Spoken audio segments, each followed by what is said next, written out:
schools versus blended schools.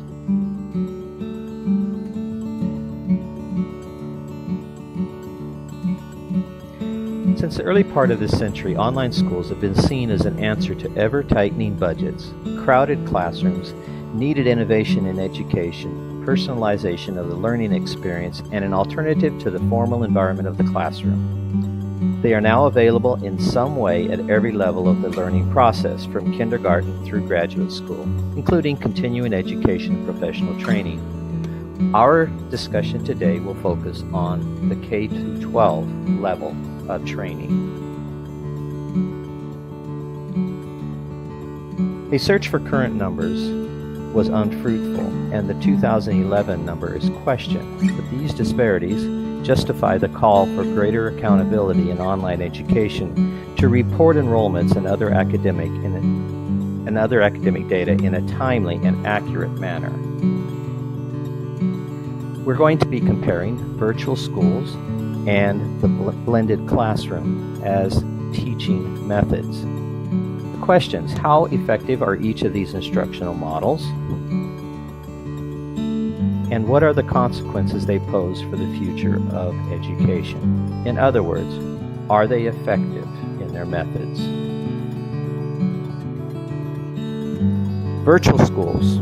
In a full-time virtual school delivers all curriculum and instruction via the internet and electronic communication, usually asynchronously with students at home and teachers at a remote location. They are not necessarily online at the same time, though. The blended classroom model has many different methods of implementation, since it can involve students using online resources before, during, or after face-to-face instructional time in a classroom setting.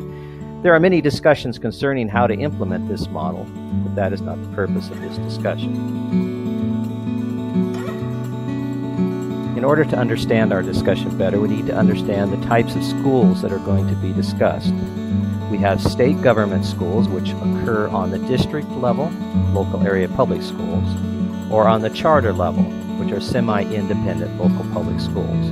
Then we have the private schools. We have a non-profit sector, which is operated by a church or non-profit corporation, and then we have a for-profit sector, which is operated by a private individual or corporation as a business.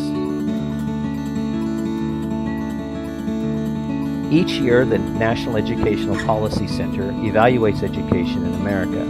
Much of the information for this project has come from their 2016 and 2017 reports, which were released in April for the previous year. They gather their data from reports given by each state's Department of Education and have found inconsistencies which make it difficult to be accurate and consistent with their reporting.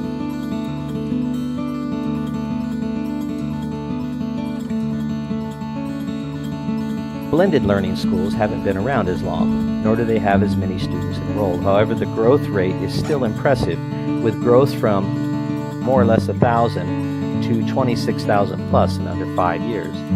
Part of this slower growth rate versus the virtual schools is due to the requirements of costly brick and mortar or physical classrooms, with the included staffing and infrastructure requirements.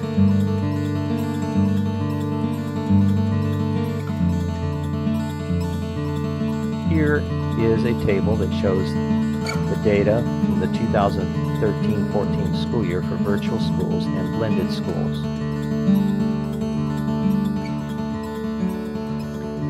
In 2015 to 2016, we can see a yearly increase of 18% in the number of schools, 7% in the number of students, and 3% in the number of states that have virtual schools.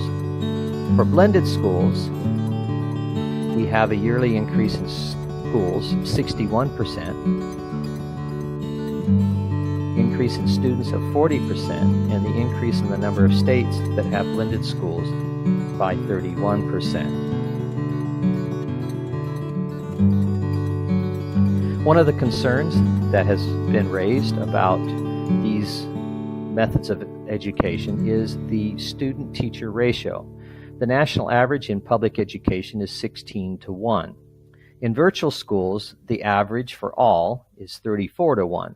For-profit schools, it's 44-1, and for nonprofit schools, it's 19.5-1. In blended schools, the only number available was 33-1. On-time graduation rates.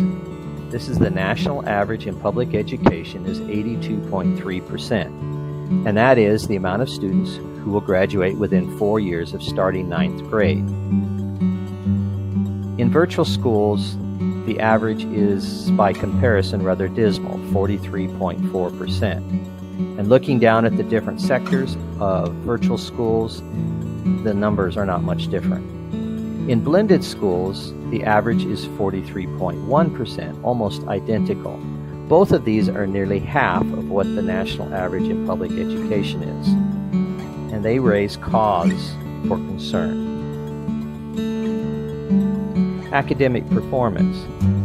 Academic performance measured the percent of schools whose average academic performance was at an acceptable level of academic competency.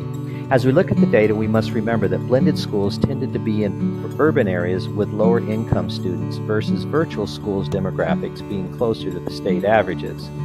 This is a typical good news, bad news scenario, but mostly bad news. Virtual schools continue to underperform academically, including in comparison to blended schools. The bright spot is the nonprofit blended schools and the for-profit blended schools.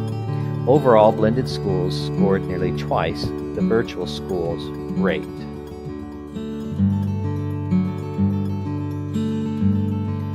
Certification is another issue.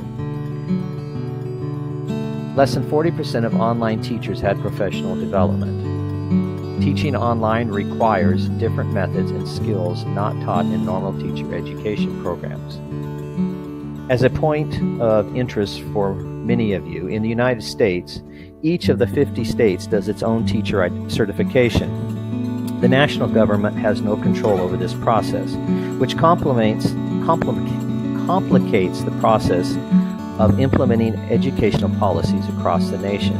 In 2012, only 10 universities offered certifications in online education. By 2016, 9 states required that certification, and 37 universities offered them. Of those 9 states, 2 did not offer any programs in the education sector to allow for their teachers to become certified. A summary of the current curriculum requirements for K-12 online teaching endorsements that was found online. 1 is technical skills, operating the computers. 2 is instructional design,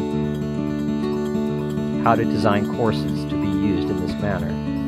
3 is online pedagogy, teaching online coursework. 4 is ethics, how to teach the students ethics, copying and accounting and using resources properly. Online and blended learning, general knowledge. And then the last one was online practical experience was required for each of these programs. We have shown that there are some problems. And let's review these problems quickly. Number 1, we see underperformance. There's a low percentage of schools achieving minimum standards. 2 is teacher-student ratios. They are too high to give students the amount of time they need individually. The completion times, they're below median rate of on-time graduations. Then we have a high growth rate. Growth is faster than quality teachers can be trained. Then there's a lack of certification requirements. Less than 20% of the states have requirements. And there's a lack of educational institutions with programs, which makes it difficult to get certification. Consequences of not achieving minimum competencies in schools. First of all, the students lack 21st century skills. Graduates will be unable to compete in the job market with those who graduate from normal high schools.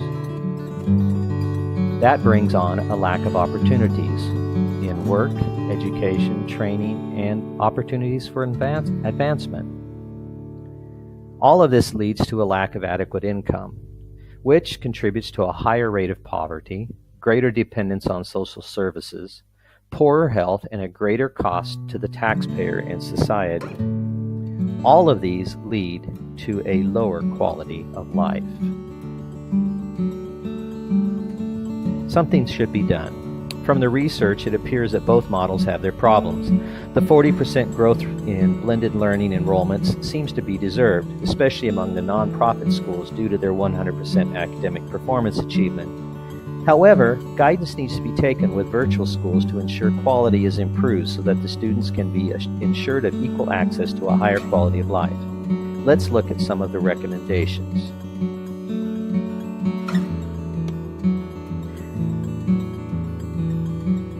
The National Educational Policy Center recommends that we stop or slow the growth of virtual schools until reasons for poor performance are researched and corrected.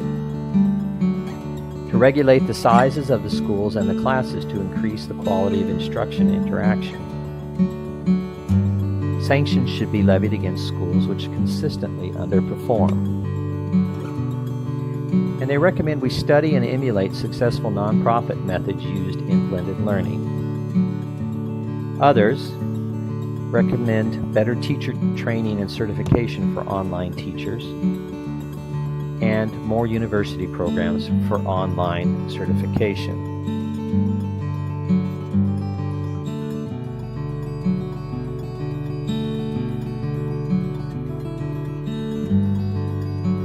The past can give America direction for the future, but we mustn't focus only there.